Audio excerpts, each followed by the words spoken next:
Salut les Wargamers, c'est Evie de French Video, votre chaîne de rapport de bataille judo et live peinture. Aujourd'hui je suis en compagnie de Gros Titi pour vous présenter les nouveautés sur Warhammer Age of Sigmar. On sort d'une vidéo qui vous a présenté le nouveau manuel général. Celui-ci n'arrive pas seul puisque c'est l'heure de débunker le Battle Scroll.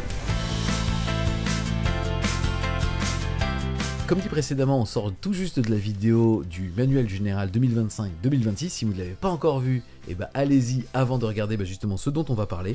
En tout cas, on va s'attaquer à 3 documents. Le premier est un Battle Scroll Summary qui va donc vous présenter les nouveautés au sens large et surtout pourquoi est-ce que Game Workshop les amène. On aura aussi la modification de certains profils et enfin bien évidemment les changements de coûts en points. En tout cas toi, qu'est-ce que tu dirais justement en introduction de cette vidéo? Vers où va cette saison? Alors cette saison elle va sur globalement des bases qui vont rester les mêmes avec justement des changements un peu structurants et importants quand même au niveau de 2 ordres qu'on a vu durant la vidéo précédente et sur des règles de terrain, des scénarios ultra frais, beaucoup plus dynamiques avec surtout des systèmes d'objectifs qui vont se désactiver, activer un système d'outsider, donc quand on est derrière au point qui va être assez impactant pour pouvoir redynamiser la partie et essayer de repasser devant l'autre, etc. Et du coup on espère des systèmes de outsider qui vont s'alterner pour vraiment avoir des dynamiques de game sympas et un renouveau au niveau plutôt du jeu qui va venir par 2 axes qu'on va voir aujourd'hui. Le premier c'est par tous les régiments de Guiran qui sont arrivés, qui ont apporté pas mal de frais, c'est-à-dire que ce soit des War Scrolls en double version, des unités ou des personnages qu'on peut avoir dans les différents Battle Tomes, et des renouveaux d'un point de vue des sous-factions en plus, ou des traits de bataille, ou des artefacts, ou des domaines de prière ou de sorts, ou un mélange de tout ça en fonction de l'armée que vous avez pu avoir. Et en plus de ça, on va avoir des baisses plus ou moins structurantes sur les coûts en points des unités et parfois des créations de coûts en points pour certaines des entrées, que ce soit des traits de co, des artefacts ou même parfois des domaines de manifestation.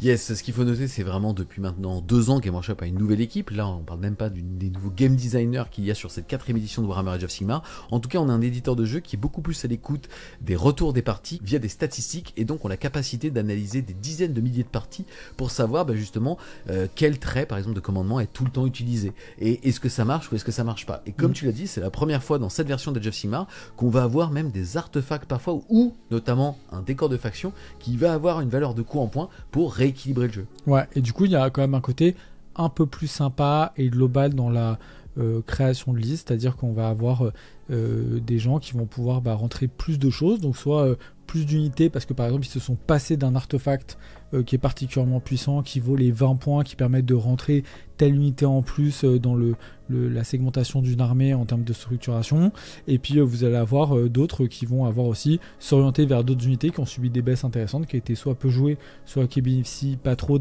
par exemple des dynamiques de cette saison-là, donc on verra quelles unités sont particulièrement impactées au niveau des baisses de points.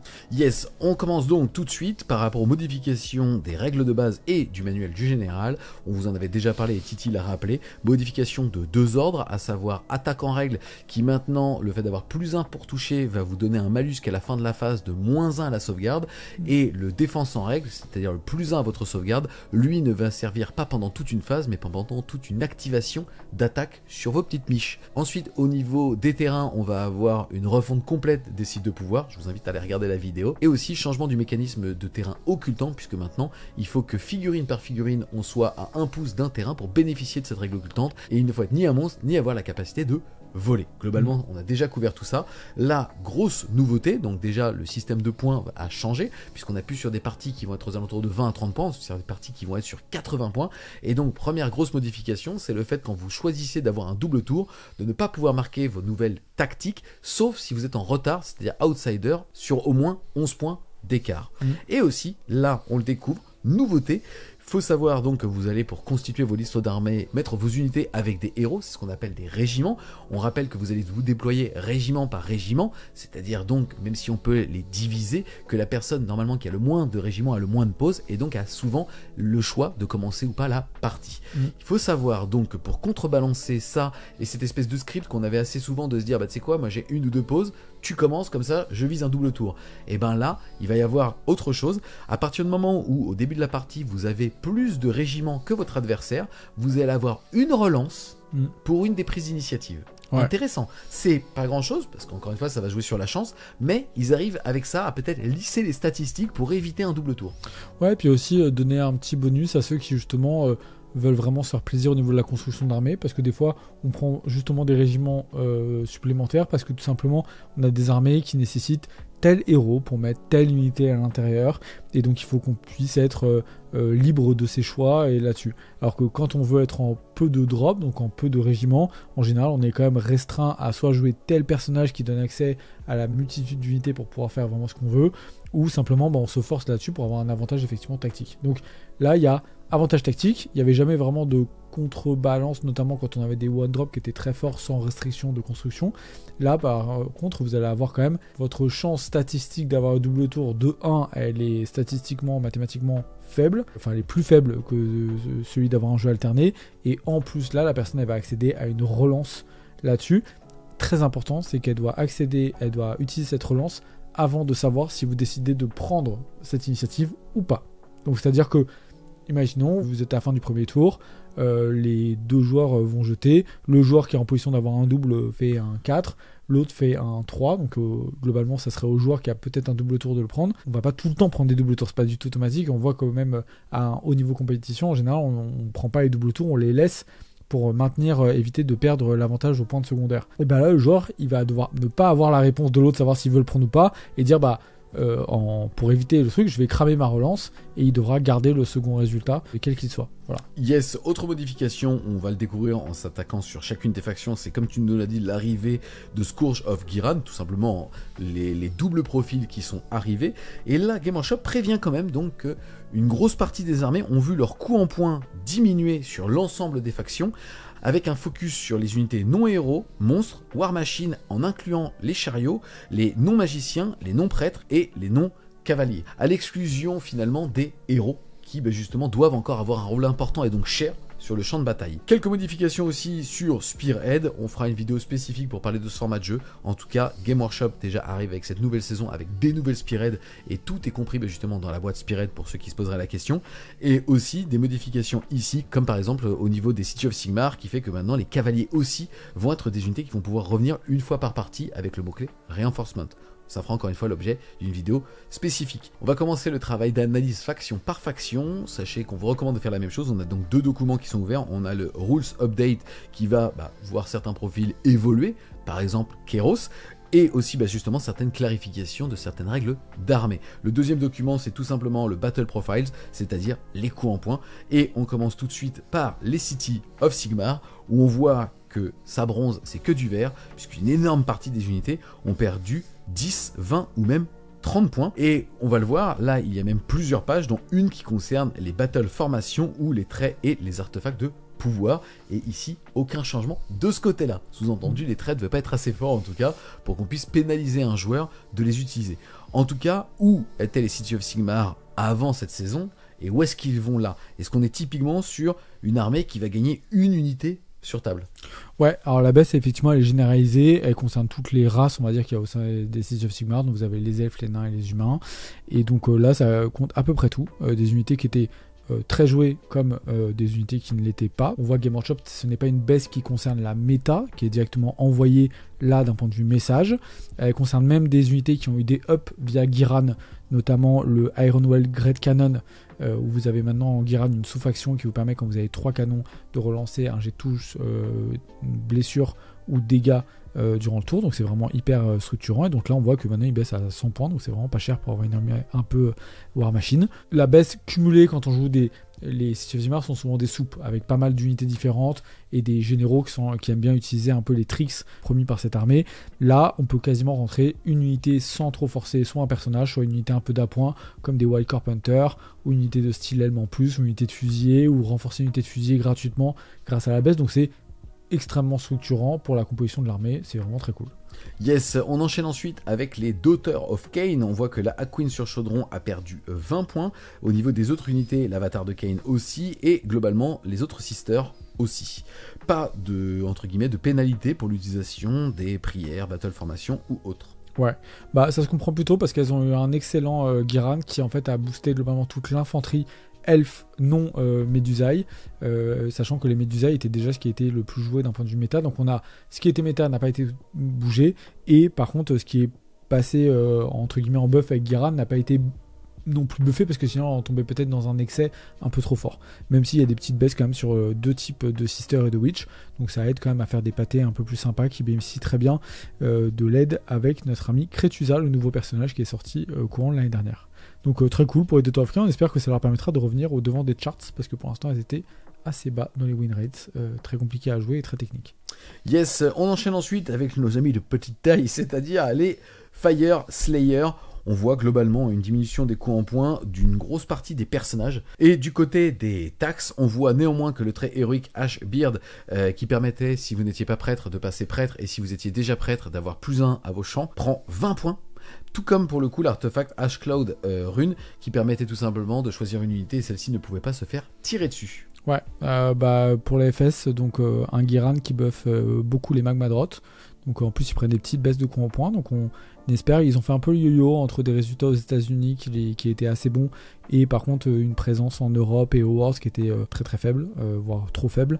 Et donc là on espère que cette nouvelle baisse de coups en points plus l'ajout de Giran va les remettre sur le devant de la scène. De toute façon on a hâte de voir vos full Magmadrot dans les prochains mois, ça va être hyper sympa quoi qu'il arrive. Ensuite, du côté des Zidonet, aucun changement de coût en points, si ce n'est 2 taxes. Le premier sur un trait héroïque qui est Ancient Pride, qui est tout simplement une amélioration qu'on met, qui fait qu'on n'est jamais touché par un jet meilleur que sur du 4+, et aussi l'artefact de pouvoir de l'armure de Sitaï, qui est en tout cas que votre compagnon n'est pas régi aux aptitudes des armes ennemies. Ouais, en gros c'était très fort parce que ça permettait de rendre les Eidolons excessivement tanky, c'est-à-dire qu'ils étaient capables de jeter sur pas mal d'unités dans le jeu et qu'il leur arrive pas grand chose. Et le reste de l'armée était en très balance. Pour le coup c'est très cool, et ils ont un Giran qui est vachement sympa, avec notamment une sous-allégeance qui permet de jouer des requins à l'infini quasiment, donc c'est très cool, et ils ont bien mis le seul petit nerf là-dessus sur la construction, mais ça, plus en plus ils ont un nouveau bouquin qui arrive, donc avec les news de Warco qui sont vraiment sympas. On espère que ce sera un bouquin avec plein de nouveautés dedans, en dehors de ces deux surfeurs qui ont l'air très cool. C'est ça, c'est un mec qui surfe une vague et qui a des petits poissons qui surfent avec lui. Ouais. En tout cas, on retourne dans les nains, mais cette fois-ci du ciel, avec les Caradrons Overlord. Énorme diminution de coûts en points, c'est super intéressant. Au niveau de la seule chose qui augmente, c'est le trait héroïque Cunning Fleetman, qui est tout simplement le fait que quand vous allez redéployer avec cette amélioration, vous l'achetez 2D pour garder le meilleur, et qui lui prend 20 points. Bon, globalement, inutile de dire que tout baisse, enfin merci de dire que le vert c'est bien pour les Caradrons. Parle-nous un petit peu plus de leur méta. Est-ce que finalement cette armée, qui était la seule vraie armée de tir, en tout cas qui avait quasiment que ça, était en bonne posture dans ce début de 4ème édition? Est-ce que cette nouvelle saison est encourageante quand on voit justement le fait que quand on est à couvert on divise la portée des armes par 2, et que il y a aussi beaucoup plus de géométrie avec des tremplins potentiels grâce aux forêts? Il faut dire, en fait, Caradron, vous avez soit une armée qui est effectivement designée sur le shoot, soit une armée qui est designée pour avoir une espèce d'armée d'alpha avec des bateaux qui débarquent des frégates, ça leur donne frappe en premier, etc., mais qui est excessivement fragile, très orientée sur une alpha à un moment choisi dans la partie, et qui n'est pas capable de faire autrement. Et c'est une armée qui peinait à avoir des résultats parce que trop compliqué, faisait pas assez de dégâts sur le tir, etc. Là, le changement de All Out Defense fait que ça devient une armée monstrueuse au tir, parce que Caradron, c'était pas une seule unité qui tirait très fort, c'est plein de shoots répartis dans toutes les unités de l'armée. Donc du coup, c'est magnifique contre All Out Defense, vous rigolez bien fort, et vous dites merci pour la létalité, c'est cadeau, Game Workshop. Le gros problème que vous avez, c'est que maintenant, avec l'Éric d'Occultant, on a vu, il y a des tables, c'est injouable. C'est-à-dire que votre létalité au tir n'existe pas, ou alors elle est contrainte sur les unités que l'adversaire veut bien vous laisser regarder, et ça, c'est pas possible. Donc je pense que Game Workshop leur donne un gros boost de coups en points en disant vous allez facilement pouvoir rajouter une unité en plus là-dessus, donc peut-être aller adopter des mix tir close qui vous permettront de pallier un peu à toutes les situations, mais on se rend compte sur les scénarios à peu d'objectifs, si d'un seul coup il y a 2 objectifs qui deviennent occultants, en fait le Caradron, pour nettoyer les objectifs, il va être obligé d'aller au corps à corps, il peut pas faire autrement, et au close il est plus que moyen, voire très nul, donc ça peut être difficile pour lui. Ensuite, du côté des Luminettes, on voit une diminution en coût en points de Teclis ainsi que de la Catalar. Au niveau des autres unités, ça va se balancer sur les Vanari, à savoir les Warden, la Sentinelle et la Baliste. La seule augmentation de coût en points va se porter vers un artefact qui permet tout simplement de passer sorcier, et si on est déjà sorcier, d'avoir plus 1 à son cast.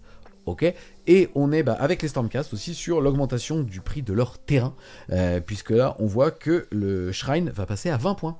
Ouais, marrant en fait les baisses. Alors on se dit Tetris, attends, ça baisse, mais c'était quand même pas mal. Il faut se rappeler quand même que les monstres maintenant ne bénéficient plus des occultants. Et Tetris il est en mousse absolue, donc il est quand même très facile à tuer. Et maintenant il peut plus se planquer dans les terrains, alors qu'il adorait ça. Donc là maintenant Tetris il croise des long strikes, il dit occultant, pas occultant, nouveau manuel général, t'es mort et basta. Donc ça c'est quand même c'était important de le rendre moins cher. Et après on voit ces unités de tir qui baissent et les trucs très forts qui étaient surjoués. Donc le Shrine c'est un des meilleurs terrains de faction de tout le jeu. C'est un mal qui prenne un tout petit up, une petite taxe. Le reste de l'armée était très balance et bien adapté dans la méta, donc il n'y a pas de raison d'y toucher plus que ça. Donc c'est plutôt logique les changements de Game Workshop. Ok, on passe ensuite, j'allais dire au roi de la magie, mais on sort des luminettes, aux Séraphons. Les Séraphons, pareil, alors il n'y a pas énormément de changements de coût en points, mais il y en a quelques-uns quand même. On retrouvera néanmoins 3 taxes. La première, c'est sur un artefact qui est un familier qui va vous permettre de jeter un D6 supplémentaire quand vous allez passer un sort.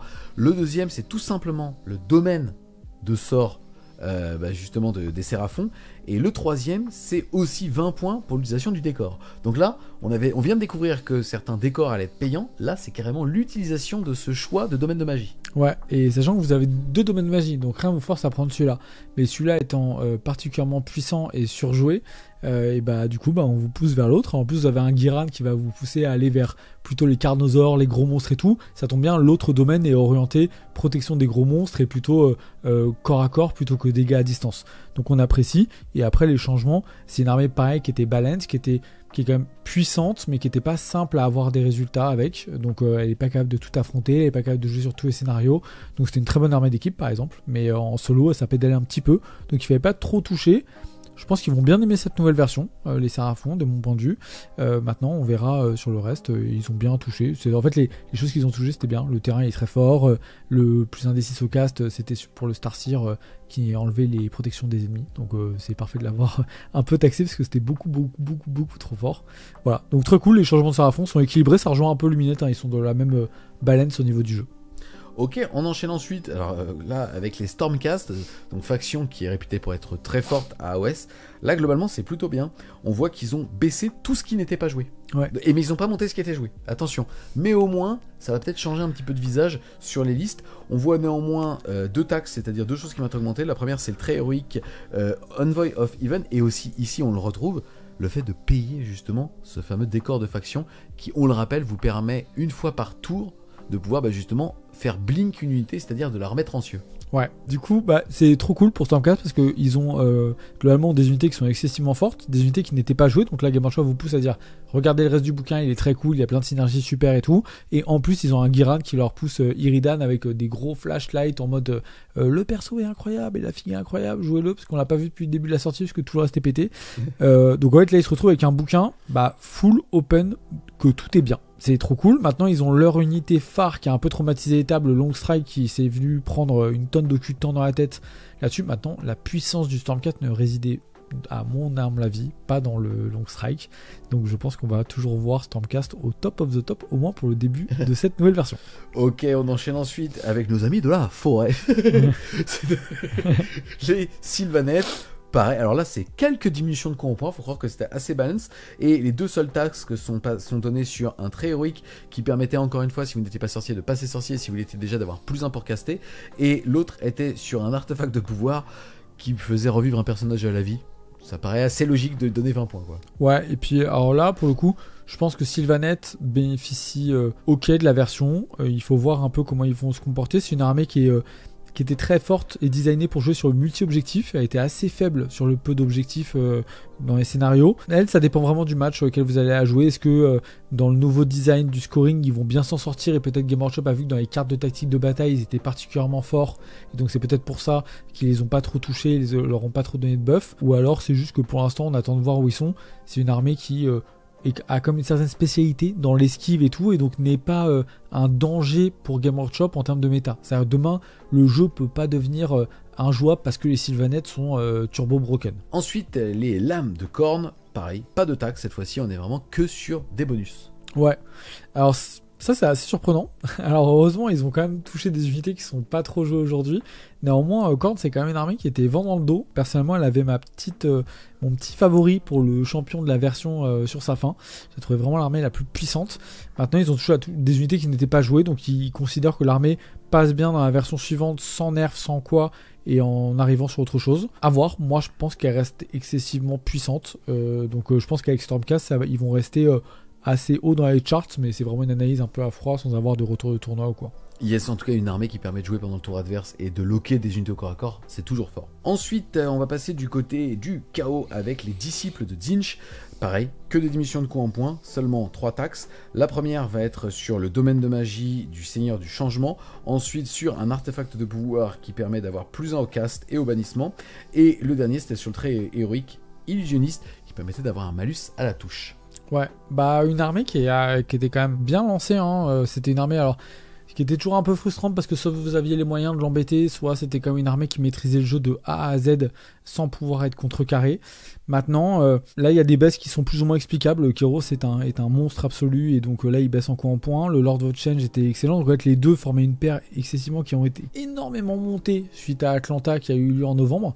Donc on a une armée qui sur exactement certaines entrées a pris hausse énorme et là baisse d'un seul coup. Donc est-ce que Gamer Shop s'est dit ok on avait un peu trop nerf et du coup l'armée elle est rentrée trop dans le rang, donc faut qu'on leur redonne un petit peu de souffle.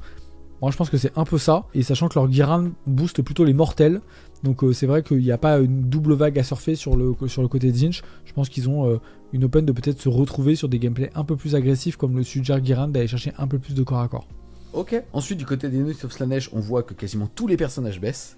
Au niveau des unités, on a uniquement les Elayers et le chariot. Ça, Game Workshop de toute façon l'avait dit par rapport au chariot. Et au niveau de la taxe, on a seulement un artefact de pouvoir qui lui va prendre 20 points, qui permettait à la phase de héros de soigner son général de D3 points de vie.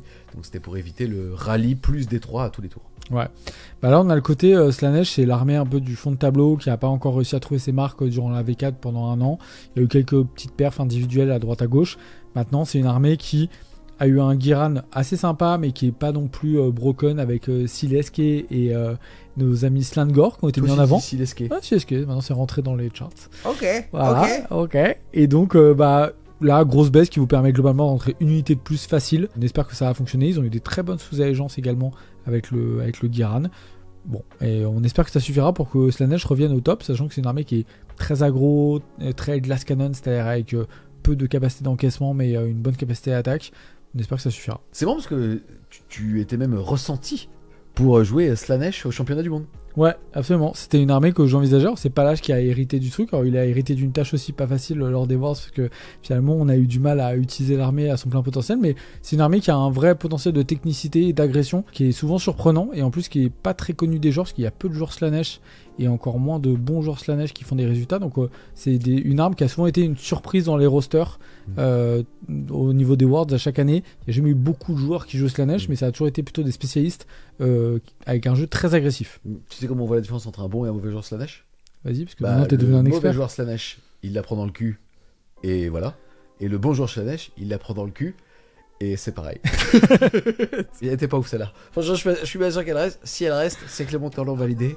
C'est cadeau. On enchaîne ensuite avec une autre armée que tu joues, qui est justement Maggotkin of Nurgle. Alors là, ça brille en vert, ce qui tombe plutôt bien pour eux. Et on a uniquement une taxe sur un artefact de pouvoir qui permettait tout simplement de mettre un frappant dernier sur du 4+. Ouais, quand on nous avait chargé, donc il était surjoué, qui était vraiment bien. Maintenant, baisse de Nurgle, oui, notamment sur les monstres qui du coup bénéficient beaucoup moins des occultants et tout, donc ça se comprend parfaitement.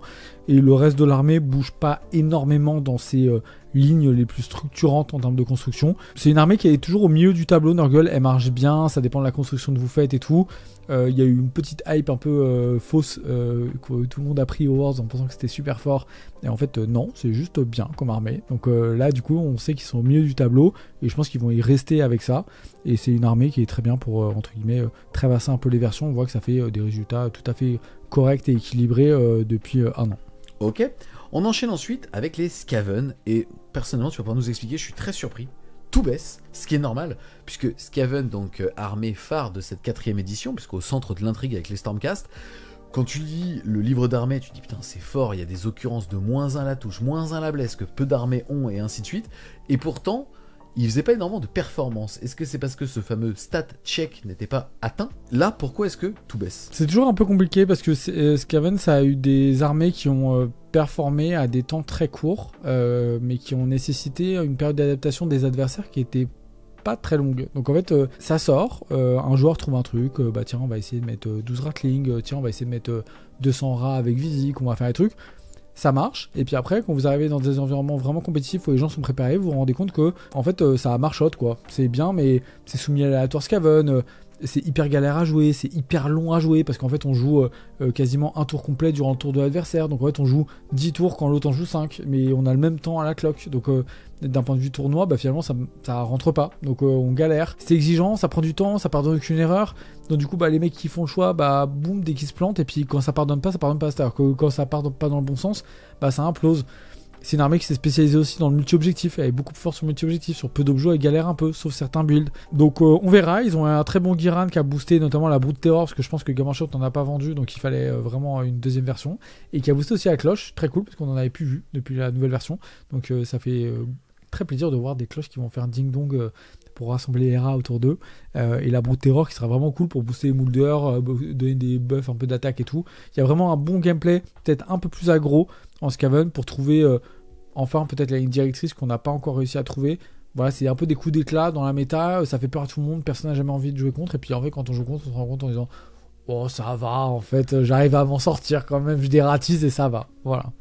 Ok, on voit néanmoins que le Black Pack, lui, ne peut plus être renforcé, c'est-à-dire qu'on est capé à 5 figurines pour 140 points. Ensuite, on enchaîne avec les Slave to Darkness. Alors, pareil, un petit peu comme les Stormcast, on voit que quasiment tout baisse, même Archaon. J'ai une question pour toi, ne connaissant pas assez Slave to Darkness, est-ce qu'on est comme le Stormcast, c'est-à-dire ils ont nivelé vers le haut, c'est-à-dire en gros ils ont baissé tout ce qui n'était pas joué, ils n'ont pas touché à ce qui était joué, on pense bien évidemment aux élus, et seule taxe, c'est l'amélioration pour pouvoir tout simplement se soigner à la manière de ce qu'on a vu précédemment. Ouais, bah c'est une armée qui a des entrées et des facilités sur certaines règles particulièrement puissantes. On pense au Knight avec la bannière qui coupe les ordres, etc. C'est des unités qui sont vraiment insane à affronter et très compliquées. On a Be'lakor qui a une masterclass absolue. Moi, j'aurais quand même mis un petit taquet à Be'lakor. Je l'aurais monté à 500 points pour voir si les joueurs ont toujours envie de le jouer. Là, tout le reste baisse parce que c'est pas du tout joué. Globalement, c'est toujours. En fait, Gamer Shop a toujours eu un seul problème avec Slave to Darkness, c'est qu'ils ont un livre où il y a plein d'entrées. Ils ont sorti une gamme de maraudeurs qui est sublime, avec plein de trucs à faire dedans. Il y a plein de sous-allégeances, des tricks de ouf et tout. Et en fait, on se retrouve tout le temps avec les mêmes listes. C'est-à-dire, ça va faire 4 ou 5 ans que moi, dès que je croise un Slave to Darkness, il joue Be'lakor, des Chosen, ou des Vanguard, ou des Knights. Voilà. Il n'y a rien d'autre dans les armées. Bah, peut-être à un moment, on mettait juste un taquet à ces trucs-là, ou trouver leur des règles qui sont équilibrées, mais là, moi, je vois ça. Franchement, je pense que ma prochaine game contre un STD, c'est la même chose. Ouais, non, mais t'as raison, parce que c'est vrai que depuis la V3, c'est les deux mêmes unités qu'on a dans toutes les armées. Tout le temps. Qualité de variance, là on est là, oh, là, ça a changé le gameplay, on a mis des Knights avec une bannière 101. Ouais, c'est parce qu'ils ont viré les unités Warcry. Ouais, vous avez juste viré Vanguard pour les remplacer par ça, enfin c'est la même chose. Ou alors vous jouez 20 Chosen parce que les Chosen maintenant c'est à la mode et c'est cool. Donc moi je pense qu'il y a un problème de fond dans le bouquin Slave to Darkness, c'est que les unités ne feront jamais la comparaison avec les pépites qu'ils ont à l'intérieur, et donc en fait, les joueurs STD sont condamnés à avoir un livre très offensif tourné là-dessus. Maintenant, ils nous sortent une Abraxia dans le Giran qui est ultra séduisante et qu'on a très envie de jouer, mais toujours pareil, hein, elle est à 300, Be'lakor est à 460, il y a 160 points d'écart, et ce n'est pas suffisant pour faire la différence. Ok. Jamais. On enchaîne ensuite avec les chevaliers, c'est-à-dire les flèches hitters courtes. Belle diminution de coûts en points, uniquement 2 entre guillemets taxes. On va avoir le trait héroïque de Cruel Taskmaster qui permet tout simplement, quand on fait un ralliement, d'ajouter 3D, et le Charnel Vestment qui lui permet, encore une fois, ce qu'on a vu tout à l'heure, de transformer une figurine qui n'était pas prêtre en prêtre. Et si celui-ci est sorcier, de pouvoir faire les deux, mais de devoir choisir par phase. Ouais, armée ultra balance qui fonctionnait bien, qui était devenu un spécialiste du multi-objectif également, qui est très cool, donc il n'y avait pas besoin de toucher à grand chose. Quelques petits nerfs par-ci par-là, on rentrera globalement pas d'unités supplémentaires, mais on était déjà un effectif qui était assez conséquent sur les champs de bataille, donc on n'avait pas trop ce problème qu'on pouvait reprocher à certaines armées de AOS. Ensuite, du côté des Nighthaunt, on voit une diminution moyenne des coûts en points, même si en tout cas sur les peu de figurines où c'est appliqué, c'est beaucoup de points. Et on voit une augmentation de 2 règles. Le premier, c'est sur le rouleur qui permet tout simplement pour un point de commandement, enfin un pion d'ordre, pardon, de pouvoir ramener une unité à mi-effectif. Et la deuxième, c'est le Light Shard qui permet tout simplement en fait d'ajouter une attaque aux unités Nighthaunt à côté de lui. Ouais, Nighthaunt, en plus Giran hyper séduisant avec une nouvelle version de Kurdos qui est monstrueuse et un Black Coach, donc le carrosse noir qui est vraiment ultra sympa et très létal, qui donne très envie d'être testé par un ou par deux. Moi je pense qu'ils vont redevenir au top du top les Night Hunt, parce que ils ont comme des mécanismes méga forts, on leur met des baisses qu'on comprend pas trop pourquoi, parce que par exemple des persos à 80 points en Night Hunt, on se rappelle qu'un personnage quand il charge en Night Hunt il met un frappant dernier sur l'unité sur laquelle il est arrivé avec les effets des fantômes. Bon bah du coup en fait quand vous mettez des personnages pas chers, ça donne aussi des occurrences pas chères de frappant dernier. Moi, et en plus ils vont bien réagir aux tactiques. Ouais, et puis ils vont bien réagir aux tactiques, ça bouge vite, ça peut frapper très fort. Ça a été quand même l'armée qui a traumatisé le début de la V4 pendant 6 mois. Game Workshop a fait Nerf Hammer, ils ont massacré après le Nerf Hammer, et il a fallu encore un dernier nerf pour vraiment qu'on les sorte un peu de la méta. Et malgré ça, on a vu qu'au championnat du monde, il y a une liste qui est sortie nulle part et qui a rasé quasiment tous ses adversaires sans aucun problème, avec un régiment que personne n'avait jamais joué.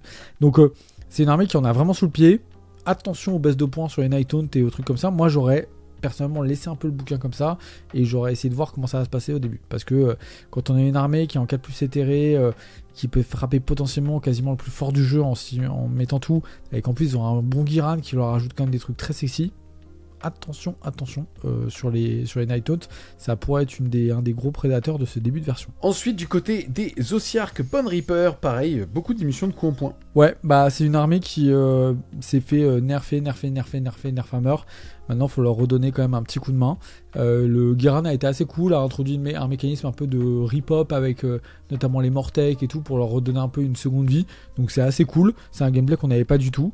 On espère que ça, plus les petites baisses là, ça permettra de rentrer peut-être une unité de plus, parce que c'était comme une armée qui était un peu sclérosée dans sa construction, en mode tu pouvais vraiment construire que 1 ou 2 builds et tout le monde arrivait au même. Donc en fait les listes à la fin se ressemblaient absolument toutes et tu pouvais vraiment pas jouer autre chose, sinon le bouquin était vraiment pas dingue. Là on espère avoir un peu de neuf, ça va être sympa, et c'est quand même une armée qui a un bon charisme et qui est quand même une des nouvelles armées de Game Workshop avec Age of Sigmar. Donc voilà, on espère qu'elle va revenir, sachant qu'elle peut être aussi excessivement puissante ou punitive, donc toujours un peu attention, il faut y aller avec des pincettes avec les Ossiarch parce que ça peut tâcher un petit peu. Yes, qu'est-ce que tu veux dire sur les Soulblight? Et bah les Soulblight, les petits derniers à avoir eu leur bouquin, etc. Ils ont eu leur nouvelle super unité avec Kado Ezekiar qui est revenu avec sa bande et tout, qui est hyper séduisante. Donc il y a quelques petites baisses en points. Soulblight, un peu toujours le problème, c'est que c'est une armée qui arrive avec ses nouveaux décors de faction et tout, qui va se contenter de gagner ou de perdre ses parties avec un tout petit score d'écart. Et elle est contentée dans ce style-là. C'est un peu le problème que j'ai avec cette armée-là, c'est qu'elle n'a pas encore trouvé d'autres gameplay un peu plus dynamique, avec en étant capable de faire un peu autre chose. Elle reste toujours un peu dans ce thème-là. Alors on peut faire des trucs avec plein de dragons de sang pour se faire plaisir. Les chevaliers de sang maintenant ils rigolent zéro, donc il y a peut-être un peu plus de jouabilité, mais en tout cas le dernier gameplay qu'on a connu c'est celui-là, et j'ai l'impression qu'elle va continuer quand même d'exceller dans ce gameplay un peu loup, anti-jeu, jouer sur le fait de faire repop des unités, tenir le plus possible dans la partie, etc. Voilà, on verra. Je pense que le livre a peut-être calmé un peu ce biais-là et donné un peu plus de force et de puissance intrinsèque, et pour les amener dans un style un peu plus entre guillemets polyvalent. À noter que pour eux, ils ont quand même nerf le lâche, qui permettait tout simplement à un personnage de faire bouger une unité durant la phase des héros de Decipa. Donc c'était particulièrement fort pour leur donner un peu de projection et envoyer devant des unités de cavaliers, ou même rapprocher un personnage pour qu'il rentre à portée de sort et tout. Il y avait pas mal de petits tricks sympathiques en Soulblight pour utiliser ce truc là. En plus c'était vraiment le truc le plus fort qu'ils avaient dans l'arsenal, donc personne ne joue autre chose. Voilà, donc un petit nerf de 20 points sur celui-là, mais vu qu'ils ont des petites baisses à côté, c'est pas très grave. On passe ensuite du côté de la destruction avec pas mal de diminutions pour les Gloomspite. Ouais, bah les Gloomspite, c'est un livre qui est peut-être le vrai nouveau livre qu'on a eu en V4, parce qu'il a eu plein de nouvelles entrées avec toute la partie Gitmob qui arrivait, les catapultes, les chevaucheurs de loups, drogues et tout. C'est que des figurines de malade mental qui sont hyper belles avec un gameplay de ouf et tout, qui du coup fait maintenant on a plein de familles différentes. Donc vous avez les Loon-Clans, les Squig, les Trolls, les araignées, les Gitmob et tout. Donc sur table c'est incroyable. C'est une armée pleine de tricks, pleine de kiff et tout, qui s'est malheureusement en compétition en V4 avant le livre, et même au début du nouveau, c'est laissé perdurer dans un espèce de full troll un peu tanky, pas hyper ni séduisant à jouer ni séduisant à affronter. Là, personnellement, j'ai affronté des nouvelles versions un peu sympas avec un peu plein de trucs dedans et tout. C'est hyper cool, hyper technique, très rotor avec plein de pièges, plein de mouvements, etc. Le Giran est incroyable. Ils ont des nouveaux fanatiques, 2 nouveaux types de fanatiques et tout, donc ça ajoute plein de gameplay en fin de tour avec des mouvements pour à gripper l'ennemi durant les fins de tour et tout. C'est franchement ultra sympa, très contrôle, un peu orienté pour des gobelins, et très difficile à affronter, un peu avec plein de mécanismes difficiles à retenir et tout, et à contrer, donc c'est vraiment super sympa. Je les adore. Ensuite, du côté des Aeronjo, pas de taxe, que de la baisse. Ouais, bah heureusement parce que c'est une armée qui a pédalé, qui n'a pas du tout trouvé son public en V4, en tout cas dans le milieu compétitif, on parle encore une fois, c'était une armée qui était super sympa à jouer en amical et en milieu classique. Ils ont eu un Giran des enfers absolus, qui est très stylé, avec notamment une capacité de faire un double Mighty Destroyer, donc ultra séduisant parce que c'est vraiment la profondeur du gameplay Aeronjo dédoublée, donc vraiment trop cool parce que ça donne vraiment une profondeur trop sympa, et des nouveaux War Scrolls typiques des cochons qui sont vraiment très très bons et un peu plus agressifs. Donc moi je les aime bien. Je pense que les baisses, elles sont quand même fortes, ça permet quasiment d'entrer une unité en plus, ou un petit personnage en plus, donc c'est quand même assez structurant. C'est une armée, je pense, qui va revenir un peu dans le ventre moitié de méta, et ça serait une bonne place, parce que clairement il manque un peu aux tables de jeu, d'avoir des bons gros orques qui mettent des grosses pralines. Ça manque à tout le monde, donc j'espère, moi, je vais bientôt les revoir en tournoi, en face de moi, parce que c'était vraiment toujours un plaisir, et c'est devenu aussi technique que brutal. Ça manquait aussi à la playlist des rapports de bataille, et t'as répondu à ça. Ensuite, les Cruel Boys. Pareil, que des grosses diminutions là par contre. Ouais, bah les Cruel Boys, en fait, ils ont pris un livre qui est sorti et qui a cassé tout leur index. C'est bête, ils avaient un index qui était puissant et les quelques petites règles qui ont changé dans le livre, bah, les ont cassées. Les baisses permettent quand même de rentrer une bonne unité en plus, voire une unité quasiment renforcée. Donc on commence à rentrer du monde, hein. Moi je vois bien des petits gameplays à base de beaucoup de Gutripas sur la table, on a quand même des petits tricks à faire. Le Giran est quand même sympa pour aller dans ce sens-là. Moi je les aime bien, je pense que c'est une armée qui va revenir un petit peu, elle avait été enterré à la sortie du livre Rook par rapport à son index qu'il avait placé au top des charts, on l'avait vu à Atlanta. Maintenant on espère que là le petit boost avec les coups en point va redonner l'unité supplémentaire suffisante pour aller faire des trucs cool, sachant que ils ont quand même gagné une des attitudes vraiment trop bien, c'est que le boss sur chien, le chien il peut aller chercher une proie et la ramener dans l'armée. Donc c'est en termes de game design assez ouf, et je pense qu'ils sont fait plaisir. Yes. Du côté maintenant des ogres, des ogre mob tribes, on voit quasi qu'une démission de coups en point sur tout, une seule taxe sur un trait héroïque qui permet tout simplement de transformer un personnage en prêtre. Ouais, bah eux très cool, ils ont un Giran assez surprenant qui a surpris beaucoup les joueurs, c'est sur le côté, ils ont boosté le tir, donc le canon et la scratapulte qui a été refondue avec des versions qui sont assez sympas, séduisantes, on a envie de les tester, en tout cas elles valent pas très cher.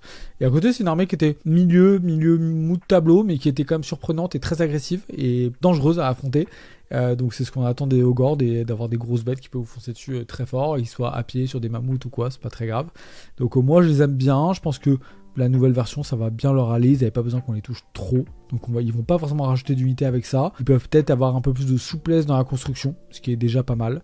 Voilà, donc moi je les trouve cool, pas besoin d'aller plus loin pour que les sortir et se faire plaisir. On va maintenant passer au Son of Behemoth, aucun changement du tout.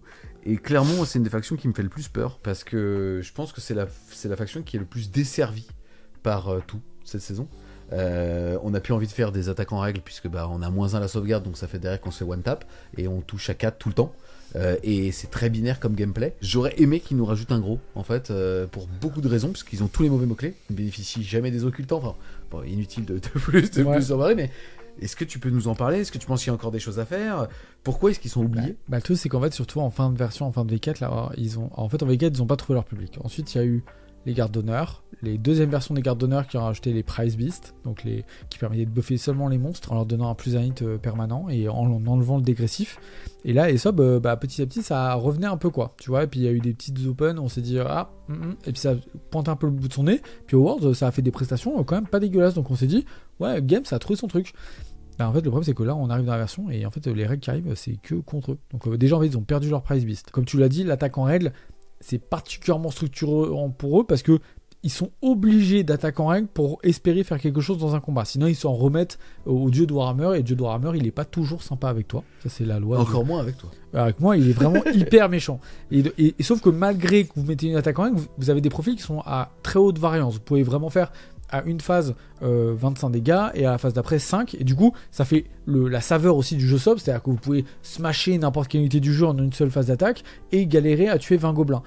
Mais sauf qu'en fait là, quand vous prenez moins en save, en fait là les 20 gobelins, mais en fait ils vont vous mettre 10 PF quoi, parce que tu m'as raté, bam, tu vois, Et même moi, peut-être, je vais me mettre un attaquant règle, maintenant que tu t'es raté, pour bien te savater la bouche avec ton moins 1 save, sachant que t'es à save à 4 dans l'armée. Donc, bam, tu passes à 5, dès qu'il y a une reine, t'es à 6, il n'y a plus rien, quoi. Tu t'enlèves plus rien du tout.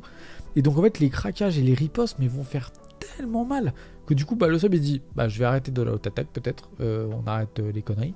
Et puis, du coup, et en plus, le Guira n'est pas ouf. Donc même le Guira, je me serais dit, bon, ils comprennent que les règles de version vont un peu leur faire mal.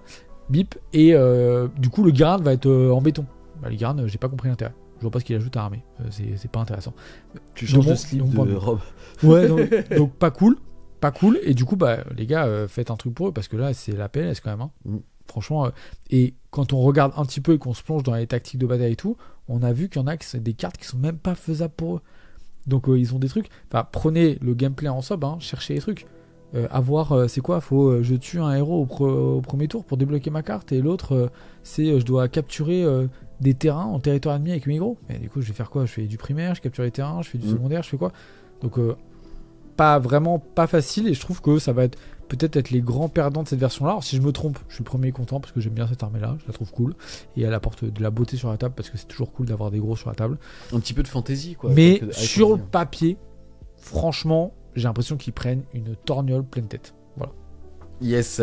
On s'attaque maintenant aux différentes manifestations, en tout cas au domaine de manifestation. On voit que tout ce qui est générique a quasiment pris 20 à 30 points, où avant on choisissait, je rappelle qu'on doit choisir justement soit de partir sur le domaine de son livre, soit justement sur le domaine générique. On voit alors là que la Crown Spine, donc elle est unique, elle est à 20 points, mais on voit aussi que notamment le Primal Energy est à 20, et que les Morbides, donc c'est le Soleil Violet et ainsi de suite, sont à 30. Ouais. Est-ce que tu penses que ça va être suffisant, 30 points, parce que c'est assez, entre guillemets, pour réorienter les joueurs vers leur propre domaine?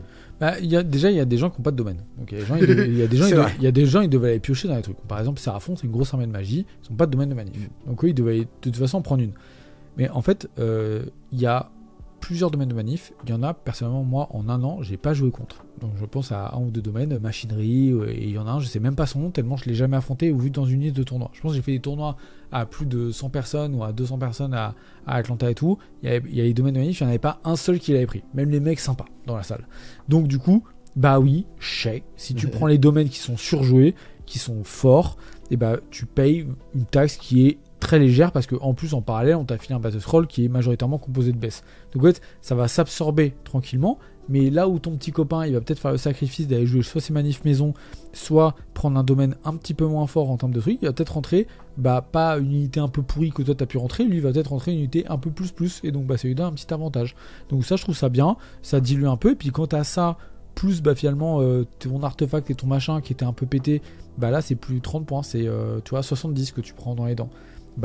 70 c'est quasiment toutes les baisses que tu as prises, donc si tu as pris 0 baisse, ta liste elle a pris 70 points, et là elle rentre plus.